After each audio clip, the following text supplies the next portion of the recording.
नमस्ते। कभी सोचा है कि इतिहास की बस कुछ घटनाएं कैसे किसी देश का पूरा नक्शा, उसकी पूरी किस्मत ही हमेशा हमेशा के लिए बदल सकती हैं? आज हम भारत के इतिहास में ऐसी ही 3 बड़ी लहरों की कहानी समझने वाले हैं। तो चलिए शुरू करते हैं। तो सवाल ये है कि क्या ये सिर्फ लड़ाइयाँ थी या कुछ और? चलिए देखते हैं कि कैसे इन 3 हमलों ने सिर्फ सरहदें ही नहीं बदली, बल्कि भारत की संस्कृति, समाज और हाँ, सियासत की पूरी कहानी को एक नया मोड़ दे दिया। तो हमारी कहानी शुरू होती है मध्यकालीन भारत से। बात है करीब 712 ईस्वी के आसपास की। देखिए, ये वो दौर था जो पूरी दुनिया में ना बड़ी-बड़ी तब्दीलियां हो रही थी और भारत भी इतिहास के एक बहुत अहम मोड़ पर खड़ा था। और यहीं से आती है पहली लहर, अरब से। उनका निशाना था भारतीय उपमहाद्वीप। लेकिन यहां तक पहुंचना उनके लिए कोई बच्चों का खेल नहीं था, बिल्कुल भी नहीं। उनकी जिद देखिए आप। 632 एडी में बॉम्बे पर पहली कोशिश नाकाम। फिर करीब करीब 80 साल बाद 711 में 2 और कोशिशें हुईं और वो भी फेल। लेकिन उन्होंने हार नहीं मानी, वो लगे रहे और फिर आखिरकार 712 ईस्वी में मोहम्मद बिन कासिम ने वो कर दिखाया जो उससे पहले कोई नहीं कर सका था। वो भारत में कामयाबी के साथ घुसने वाला पहला मुस्लिम अरब हमलावर बना। तो सवाल ये है कि आखिर वो चाहते क्या थे? देखिए, उनके इरादे बिल्कुल साफ थे।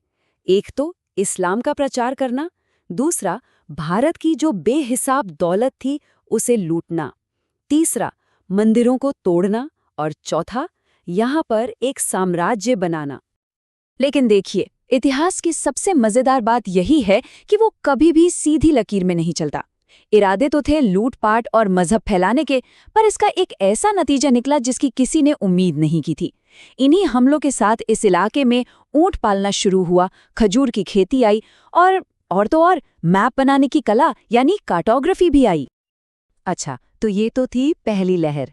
अब आगे बढ़ते हैं दूसरी लहर की तरफ। अरबों के बाद दौर आया तुर्कों का, और उनके साथ आया एक नया और पहले से कहीं ज्यादा खतरनाक हमलावर। और वो था महमूद गजनवी। उसने खुद को सुल्तान का टाइटल दिया और ऐसा करने वाला वो पहला रूलर था। लेकिन इतिहास उसे एक और नाम से ज्यादा जानता है, बुत शिकन, मतलब मूर्तियों को तोड़ने वाला। उसका मकसद कोई साम्राज्य बनाना नहीं था, उसका सिर्फ एक ही मकसद था, भारत की दौलत लूटना। 17। जी हाँ, 17। बस ये एक नंबर ही उसकी पूरी कहानी बताने के लिए काफी है। महमूद गजनवी ने भारत पर 1-2 बार नहीं, पूरे 17 बार हमला किया। और इन 17 हमलों में से भी जो 16वां हमला था वो सबसे भयानक माना जाता है। साल था 1025 एडी। उसने निशाना बनाया सोमनाथ मंदिर को। इस हमले को आज भी हिंदू आस्था पर हुआ सबसे बड़ा हमला माना जाता है। और अब हम पहुंचते हैं तीसरी और सबसे जरूरी लहर पर। इस बार मकसद सिर्फ लूटपाट नहीं था, नहीं, इस बार इरादा था भारत पर हमेशा के लिए कब्जा करने का। ये था मोहम्मद घोरी। अब देखिए, गजनवी की तरह उसका प्लान सिर्फ खजाना लूटकर वापस भाग जाना नहीं था। नहीं, उसकी नजरें तो दिल्ली के तख्त पर थीं, वो यहाँ पर राज करना चाहता था। और उसके इस सपने का इम्तिहान हुआ तराइन के मैदान में। 1191 में पहली लड़ाई हुई। पृथ्वीराज चौहान ने उसे बुरी तरह हरा दिया, लेकिन गौरी ने हार नहीं मानी। ठीक 1 साल बाद 1192 में वो दोगुनी तैयारी के साथ वापस आया, और इस बार उसने एक ऐसी जीत हासिल की जिसने हिंदुस्तान का इतिहास हमेशा के लिए बदल कर रख दिया। गौरी की ये जीत सिर्फ एक लड़ाई का अंत नहीं थी, नहीं, ये तो भारत में एक नए और बहुत लंबे समय तक चलने वाले साम्राज्य की शुरुआत थी। तो सवाल ये है कि ये साम्राज्य बना कैसे? देखिए, गौरी ने नॉर्थ इंडिया तो जीत लिया, लेकिन यहाँ का राजपाट अपने सबसे भरोसेमंद गुलाम कुतुबुद्दीन ऐबक को सौंपकर वो वापस चला गया। फिर जब 1206 में गौरी की मौत हुई तो ऐबक ने दिल्ली में एक नए साम्राज्य की नींव डाल दी, जिसे हम दिल्ली सल्तनत के नाम से जानते हैं।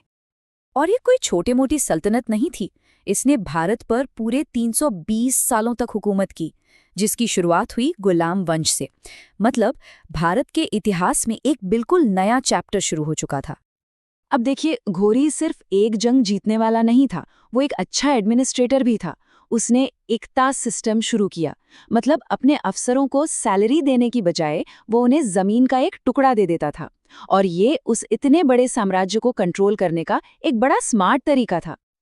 तो इन 3 लहरों ने मिलकर भारत की पूरी कहानी को हमेशा के लिए बदल दिया। एक नया साम्राज्य बना, सरकार चलाने के नए तौर तरीके आए। लेकिन एक सवाल आज भी खड़ा है कि इस बदलाव की असली कीमत क्या थी। ये एक ऐसा सवाल है जिसका जवाब इतिहास के पन्नों में आज भी ढूंढा जाता है।